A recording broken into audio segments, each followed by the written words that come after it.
या बातमीचे प्रायोजक आहे झमझम पार्क। सोलापुरात झमझम पार्क आपल्यासाठी घेऊन आले आहे अत्यंत कमी दरात ओपन प्लॉटची सुविधा, तेही महानगरपालिकेच्या हद्दीतील नई जिंदगी परिसरात। महाविकास आघाडीने सोलापूर मध्य विधानसभा आम्हाला सोडावी। लोकसभा निवडणुकीत आम्ही काँग्रेसचा प्रचार करू, माकपचे माजी आमदार कॉम्रेड नरसय्या आडम यांची भूमिका।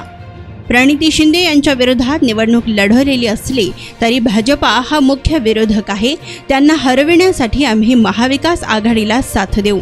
आमचे कितीही मतभेद असले तरी आम्ही प्रणिती शिंदे यांच्या प्रचारासाठी तन मन धन लावून प्रयत्न करू, फक्त त्यांनी मध्य विधानसभा मतदारसंघ विधानसभेत आम्हाला सोडलं पाहिजे। सोलापूर लोकसभा मतदारसंघातील जवळपास 1.5 लाख मतदार हे माकपचे सदस्य आहेत। आज देशाचे संविधान धोक्यात असून इलेक्ट्रॉल बॉन्डचा इतका मोठा घोटाळा झाला, त्यामुळे आम्हाला विरोधक हा भाजप आहे। सर्व मतभेद विसरून सोलापुरात काँग्रेसला साथ देऊ, असे यावेळी माकपचे माजी आमदार नरसय्या आडम यांनी म्हटले। आगामी लोकसभा निवडणुकीत सुशीलकुमार शिंदेंना व प्रणिती शिंदेंना पाठिंबा देणार का? 1-2 तारखेला या संबंधीचा निर्णय होणार आहे।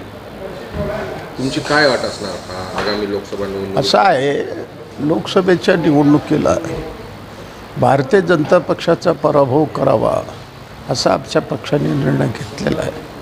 नुसतं निर्णय घेतलेला नाही, इंडिया आघाडीमध्ये CPM हा सहभागी आहे, काँग्रेससुद्धा सहभागी आहे, इतर पक्षही सहभागी आहे, जेणेकरून येणाऱ्या लोकसभेच्या निवडणुकीमध्ये प्रणिती शिंदे ही खासदार व्हावा म्हणून आम्ही प्रयत्न करायला तयार आहे। तुमच्याकडे म्हणजे लोकसभेसाठी असं किती मतदान आहे जे प्रणिती शिंदे तुमचे अट मान्य करतील? तुम्ही एक असं म्हटलं आहे की विधानसभा आम्हाला सोडा, आम्ही तुम्हाला लोकसभेला मतदान करू, असं ते अट घातलेली आहे।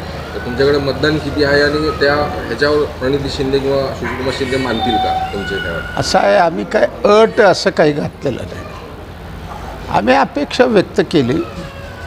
ज्या तनमन धनाने एक नया पैसा न घेता लोकसभेला रात्रंदिवस हजारो कार्यकर्ते आमचे राबणार आणि विधानसभेला आम्ही तुमचं तोंड बघत बसायचं का? कामगाराचे प्रश्न आहेत, या शहरातले प्रश्न आहेत, महाराष्ट्रातले प्रश्न आहेत। आम्ही म्हटलं जसं लोकसभेला तुम्हाला आम्ही सहकार्य करतो तसं तुम्ही विधानसभेला सहकार्य करावं, एवढी माफक अपेक्षा आहे। यात अट घालणं शर्त घालणं असं नाही आहे। एकूण या ठिकाणी माकपच्या नेतृत्वाखाली या संपूर्ण मतदारसंघामध्ये 1.5 लाख मेंबरशिप आहे, 70,000 सिटूची मेंबरशिप आहे, 46,000 गृहनिर्माण संस्थेची मेंबरशिप आहे, 20,000 जनवादी संघटनेची मेंबरशिप आहे, 12,000 शेतकऱ्यांची मेंबरशिप आहे, 8,000 विद्यार्थ्यांची मेंबरशिप आहे, 10,000 युवकांची मेंबरशिप आहे। असे जवळजवळ 1.5 लाख लोक प्रत्यक्ष आमच्या संपर्कामध्ये आलेले आहेत।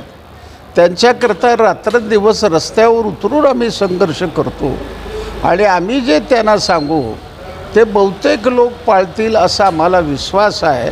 म्हणून जवळजवळ 1.5-2 लाखाचं या लोकसभा मतदारसंघामध्ये CPMला मानणारी जनता आहे असा आमचा दावा आहे। तुम्ही एक अपेक्षा व्यक्त केलेली आहे, ही अपेक्षा काँग्रेसने तुमच्या प्रणिती शिंदेने किंवा सुशीलकुमार शिंदेने तुमची अपेक्षा मान्य केली नाही किंवा त्यांनी तुम्हाला प्रतिसाद दिला नाही, तुमचा हाच प्रतिसाद भाजपने दिला।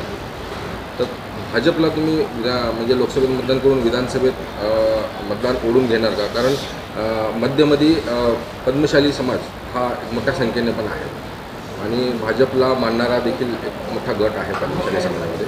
तर भाजप ही अपेक्षा मान्य करत तर भाजपला तुम्ही म्हणजे सहकार्य करणार का लोकसभेमध्ये? कोणत्याही परिस्थितीत कसल्याही पद्धतीच्या आमिषाला CPM बळी पडत नाही।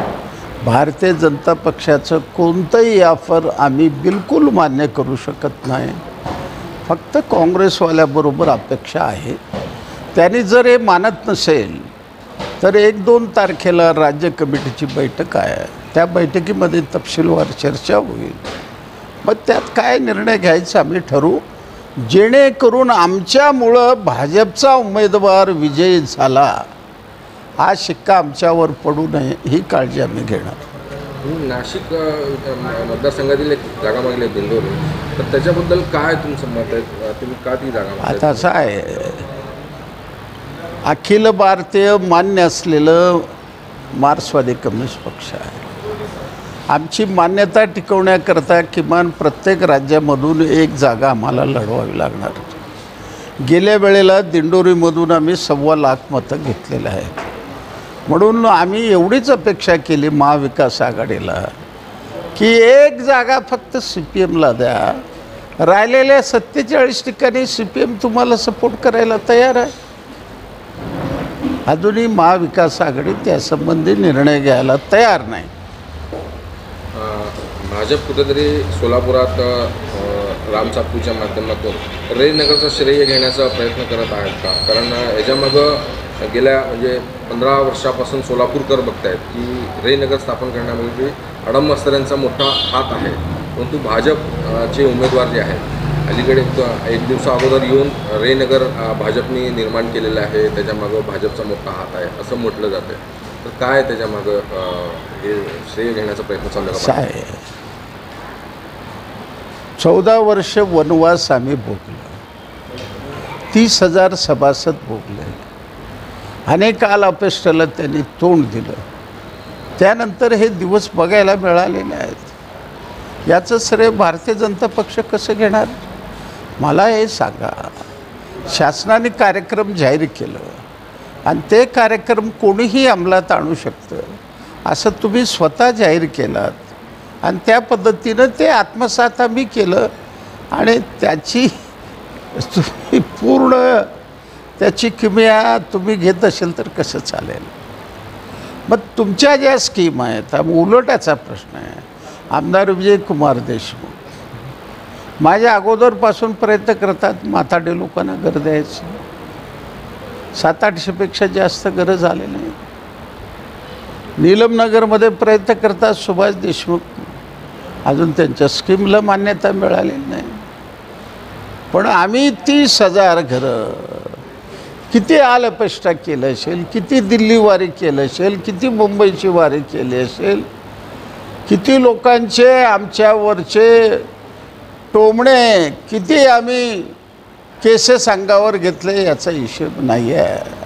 अशा पद्धतीनं भारतीय जनता पक्षाने अशा पद्धतीचं शोध लावणं चुकीचं आहे. त्यांनी लावू नये अशी माझी विनंती आहे. काय सांगाल भाजपला त्यांनी श्रेय घेण्याचा प्रयत्न केला, काय संदेश द्याल त्यांना?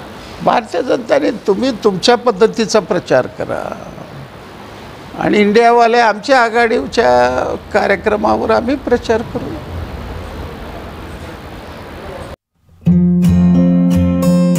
जमीन में निवेश करो, जमीनदार बनो. सोलापूरकर आपण खुली जागा घेण्याचा विचार करताय, तेही अत्यंत कमी दरात आणि महानगरपालिका हद्दीत? तर मग चिंता कशाला. जमजम पार्क आपल्या परिवारासाठी घेऊन आले आहे नई जिंदगी परिसरात तब्बल 3 एकरचा ओपन प्लॉटचा खजिना.